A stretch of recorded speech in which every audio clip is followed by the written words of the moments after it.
Good morning students. जैसा कि मैंने आपको गृह प्रबंध के पेपर के बारे में बताया हुआ है और पिछली अपनी वीडियो में हम बाज़ार के बारे में चर्चा कर रहे थे, वो आपका टॉपिक कंप्लीट हो गया है। आज हम इसी पेपर के अंतर्गत जो हमारा नेक्स्ट टॉपिक है वो हमारा है उपभोक्ता संरक्षण, यानी कि उपभोक्ता कंज्यूमर प्रोटेक्शन। कंज्यूमर प्रोटेक्शन जो है वो मैं बताने से पहले मैं आपको ये बताना चाहूँगी कि पहले तो उपभोक्ता होता क्या है। ठीक है, देखिए, अगर हम सामान्य भाषा में बात करें तो उपभोक्ता क्या है। उपभोग करने वाले व्यक्ति को उपभोक्ता कहते हैं, अर्थात जो व्यक्ति अपनी आवश्यकताओं की संतुष्टि हेतु वस्तुओं और सेवाओं का उपयोग करता है और बदले में मूल्य चुकाता है, वो क्या कहलाता है, उपभोक्ता। बहुत सारी परिभाषाएं भी दे रखी हैं, पर अगर हम एक आम भाषा में बात करें तो जब कोई भी व्यक्ति उपभोक्ता हो सकता है जो किसी भी प्रकार के पदार्थों को खरीदता है और उपयोग में लाता है। गृहिणी भी अपनी जो आर्थिक बाज़ार प्रणाली में उपभोक्ता होती है, क्योंकि वो भी बाज़ार जाती है और सामान को परचेज़ करती है और उसका घर में उपयोग करती है। अब जब हम उपभोक्ता की बात करते हैं तो उपभोक्ता जो है, बहुत सारी चीज़ें ऐसी आती हैं उपभोक्ता के बारे में कि जिसमें कि उपभोक्ता बाज़ार में उसका शोषण होता है, यानी कि कोई वस्तु अगर वो कम दाम की होती है और उपभोक्ता कई बार उसको अधिक दाम से भी खरीद लेता है तो उसका शोषण होता है और उसे पता भी नहीं चल पाता कि उसने अपने जो पैसे हैं वो व्यर्थ गंवाए हैं। और कई बार क्या होता है, कोई घटिया सामान भी ऊंची कीमत पर उसको उपलब्ध करा दिया जाता है और अगर उपभोक्ता इसका विरोध करता है तो विक्रेता उसके साथ कई बार अभद्र व्यवहार भी करता है और उपभोक्ता निसहाय लाचार होकर उसे सहता भी रहता है। उपभोक्ता जो शोषण है उसका मुख्य कारण है उपभोक्ता वर्ग का संगठित नहीं होना, यानी कि जो सारे के सारे जो लोग हैं वो एकजुट होकर कार्य नहीं करते, वस्तुओं के बारे में जानकारी नहीं होना, अशिक्षा, कानून की कोई जानकारी नहीं होना। उपभोक्ता अपनी समस्याओं से तभी निपट सकता है जब वह सचेत और जागरूक होगा। अतः उपभोक्ता अपने हितों की रक्षा जिन तरीकों से कर सकता है उसे ही हम उपभोक्ता संरक्षण कहते हैं। उपभोक्ता संरक्षण के लिए सरकार ने अनेक कानून बनाए हैं। गैर सरकारी संगठन भी इस दिशा में काफ़ी सराहनीय कार्य किए हैं। तो अभी मैं आपको बताऊंगी कि उपभोक्ता संरक्षण और जागरूकता क्या है। देखिए, उत्पादक, व्यापारी या निर्माता उपभोक्ता का शोषण नहीं कर सकें, उसके साथ दुर्व्यवहार और उसके साथ छल नहीं कर सकें, इसके लिए सरकारी और गैर सरकारी संगठनों के द्वारा कई प्रयास किए जा रहे हैं। लेकिन उपभोक्ता के पक्ष निर्बल रहने से और उनमें व्याप्त अशिक्षा, अज्ञानता, गरीबी, वस्तु की सही पहचान का अभाव, असंगठित होना, जागरूकता का अभाव आदि कारणों से संगठन और जो गैर सरकारी जो संस्थाएं हैं वो क्या करती हैं और कानून उपभोक्ता को शोषित होने से नहीं बचा रहे।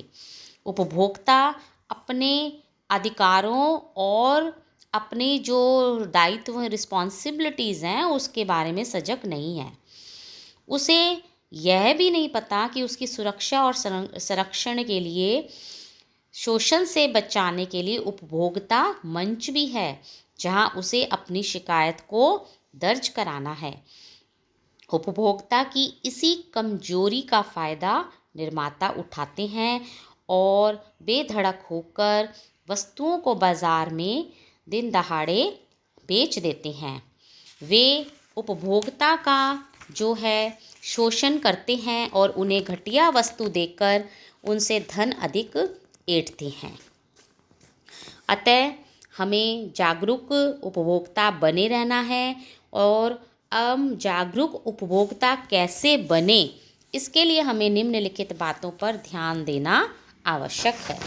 देखिए, सबसे पहले वस्तु को खरीदते समय क्या करें, उसका जो लेबल है वो अवश्य पढ़ें। लेबल पर वस्तु की मात्रा, वजन, विशेषताएं, कंपोजिशन, संगठन, मूल्य और उपभोग में लेने की अधिकतम अवधि, batch number, licence number, code number, निर्माता का नाम, पता, सभी आवश्यक वस्तुएं साफ साफ स्पष्ट अक्षरों में लिखी रहती हैं। इन्हीं लेबल को पढ़कर समझकर वस्तुएं खरीदनी चाहिए। और ख़ासकर ये सब चीज़ें जो फूड प्रोडक्ट्स होती हैं और दवाइयों को खरीदते समय उपयोग में लेनी अत्यंत ही आवश्यक है। और उसकी एक्सपायरी डेट वगैरह भी देख लेनी चाहिए। दूसरा, वस्तुओं को खरीदते समय प्रमाणित वस्तुओं को ही प्राथमिकता देनी चाहिए। यानी कि ISI मार्क है और एग मार्क है, इनको ध्यान देना चाहिए। तीसरा, वस्तु खरीदने के पश्चात उसका गारंटी कार्ड जरूर लेना चाहिए, जैसे टीवी, टेप रिकॉर्डर, बर्तन, वस्त्र और इलेक्ट्रॉनिक वस्तुएं। वस्तु खरीदते समय उसकी क्वालिटी पर भी ध्यान देना चाहिए। पैकिंग वाली वस्तुओं को प्राथमिकता देनी चाहिए। खुली सामग्री जहाँ तक हो नहीं लेनी चाहिए, जैसे कि घी, तेल, डालडा, पिसे हुए मसाले आदि। इसमें मिलावट हो सकती है। अतः पैक की हुई सामग्री जिस पर कि एग मार्क का चिन्ह लगा हो खरीदना चाहिए। सामग्री खरीदने के बाद दुकानदार से अवश्य बिल लेना चाहिए, ताकि उस बिल को भविष्य में काम में लिया जा सके।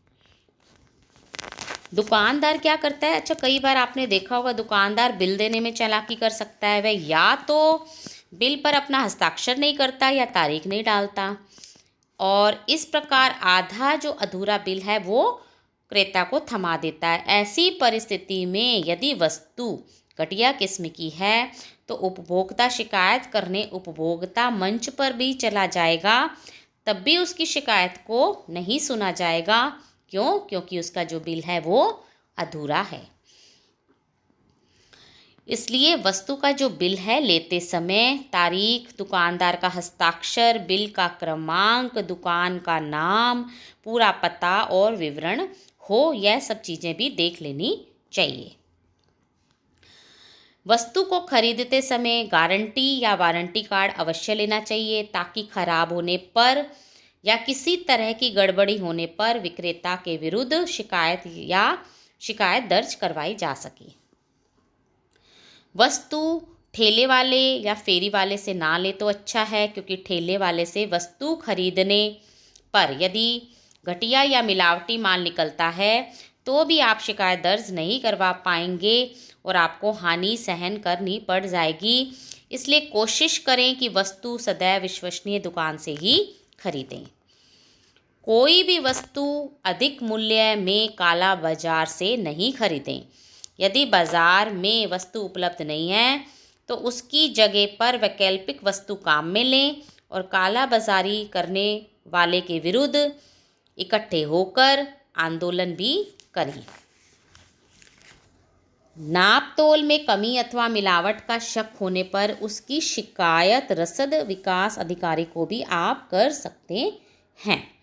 ये हर जगह पर हर क्षेत्र में उपलब्ध होते हैं, और अगर वो आपकी शिकायत को नहीं सुनते तो आप संगठित होकर इस चीज़ का आंदोलन भी कर सकते हैं। विज्ञापनों, दुकानदार को भ्रमपूर्ण बातें या आधी अधूरी जानकारी प्राप्त करके वस्तु ना खरीदें। वस्तु खरीदते समय अपने जो आँखों को और कान को खोलकर रखें। दूसरों की बातों में आकर दुकानदार की चिकनी चुपड़ी जो बातें हैं उसमें आकर खरीदारी नहीं करें। विवेकपूर्ण निर्णय लेकर दूसरों के अनुभवों का फ़ायदा उठाकर वस्तु क्रय की जानी चाहिए। फिर आता है आगे, हानि होने की अवस्था में उपभोक्ता को हानि की क्षतिपूर्ति के लिए उपभोक्ता मंच और जिला रसद अधिकारी से मदद लेनी चाहिए।